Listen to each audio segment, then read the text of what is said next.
Hi வாங்க. இன்னைக்கு விநாயகர் சதுர்த்திக்கு கொழுக்கட்டை எப்படி செய்யலான்றத பார்க்கலாம். இந்த கொழுக்கட்டைக்கு அரிசி மாவுல கொழுக்கட்டையும், உள்ள வைக்கிற பூரணம் வந்து கடலை பருப்புலையும் செய்ய போறோம் இப்போ. வாங்க இது எப்படி செய்யலான்றத பார்க்கலாம்.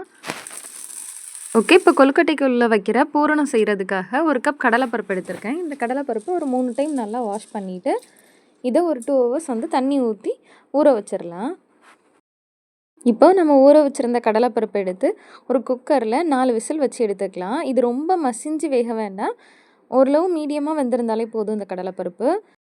ஓகே. இப்போ இந்த கடலைப்பருப்பு வேகிற டைமில் நம்ம இதுக்கு கொழுக்கட்டைக்கு தேவையான மாவு ரெடி பண்ணிக்கலாம். இதுக்கு 1 கப் மாவு எடுத்து இந்த மாவை ஒரு 7 மினிட்ஸ் நல்லா லோ ஃப்ளேம்லேயே நம்ம வறுத்து எடுத்துக்கலாம். இது ஆல்ரெடி வறுத்த மாவு தான், பேக்கெட் மாவு.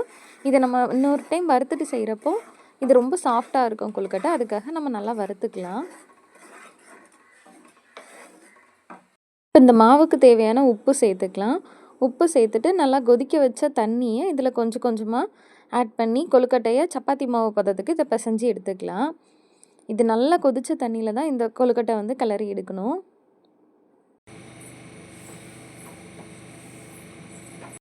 ஓகே. இப்போ இந்த மாவை நல்லா பிசைஞ்சு எடுத்துகிட்டேன். இந்த மாதிரி சாஃப்டாக விரிசல் எதுவும் இல்லாத அளவுக்கு பிசைஞ்சு எடுத்துக்கலாம். ஓகே. கொழுக்கட்டைக்கு மாவு ரெடி பண்ணிட்டேன்.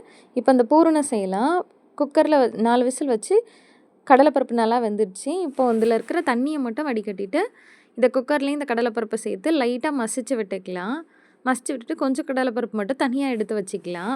இது நம்ம லாஸ்ட்டில் ஆட் பண்ணுறப்போ ஒவ்வொரு பருப்பு நமக்கு முழுசாக கடிக்கிறப்போ நல்லாயிருக்கும். இப்போ ஒரு கடாயில் மசிச்சு வச்சுருக்க கடலைப்பருப்பு, அதுக்கு தேவையான அளவுக்கு இனிப்புக்கு வெல்லம் சேர்த்துருக்கேன். ஒரு கைப்பிடி துருவின தேங்காய், கொஞ்சம் ஏலக்காய் பவுடர் இதெல்லாம் சேர்த்து இதை நல்லா இந்த சர்க்கரை வெல்லம் கரையிற வரை இதை நல்லா கிளறி விட்டால் போதும். இதில் லாஸ்ட்டில் ஒரு 2 ஸ்பூன் நெய் சேர்த்துக்கலாம். நெய் சேர்க்குறப்போ இதோட ஃப்ளேவர் ரொம்ப நல்லாயிருக்கும். வெல்லம் நல்லா கரைஞ்சிடுச்சு. ஓகே. இப்போ பூரணம் நல்லா ரெடி ஆயிடுச்சு. இப்போ நம்ம இதை எப்படி கொழுக்கட்டைக்குள்ளே ஸ்டஃப் பண்ணலான்றதை பார்க்கலாம். ரவுண்ட் ஷேப்பில் மாவு கொஞ்சமாக கையில் எடுத்து வச்சுக்கிட்டு, எண்ணெய்லாம் எதுவுமே கையில் தடவ வேணாம். மாவே நல்லா சாஃப்டாக தான் இருக்கும் நம்ம வறுத்துட்டு பண்ணியிருக்கிறனால. இதை சென்டரில் ப்ரெஸ் பண்ணிவிட்டு அதை சப்பாத்தி மாவு மாதிரியே கையில் தட்டி எடுத்துக்கலாம். இப்போ இதுக்குள்ளே பூரணத்தை வச்சு க்ளோஸ் பண்ணிக்கலாம். அவ்வளோதான், கொழுக்கட்டை ரெடி ஆயிடுச்சு. ஓகே. இப்போ கொழுக்கட்டை ரெடி ஆயிடுச்சு. இப்போ ரெடியான இந்த கொழுக்கட்டையை ஒரு இட்லி கொப்பரையில் வேக வச்சு எடுத்துக்கலாம். இட்லி கொப்பரையில் ஃபஸ்ட்டு தண்ணி ஊற்றிட்டு அந்த தண்ணி நல்லா கொதித்ததும் இட்லி தட்டை மேலே வச்சு அதுக்கு மேலே ஒரு துணி வச்சுட்டு இதில் நம்ம ஒவ்வொரு கொழுக்கட்டையாக நம்ம செஞ்சு வச்சுருக்கிற கொழுக்கட்டை எல்லாத்தையும் வச்சு ஒரு 5 மினிட்ஸ் வேக வச்சு எடுத்தால் போதும். தண்ணி இந்த இட்லி கொப்பரையில் நல்லா கொதித்த பிறகு தான் அந்த கொழுக்கட்டையை வச்சு அவிச்சு எடுக்கணும். அவ்வளோதான், ரெசிபி ரெடி ஆயிடுச்சு. இப்போது நீங்களும் செஞ்சு பாருங்கள் விநாயகர் சதுர்த்திக்கு. இந்த ரெசிபி பிடிச்சிருந்தனா சேனலை சப்ஸ்கிரைப் பண்ண மறக்காதீங்க. தேங்க்யூ.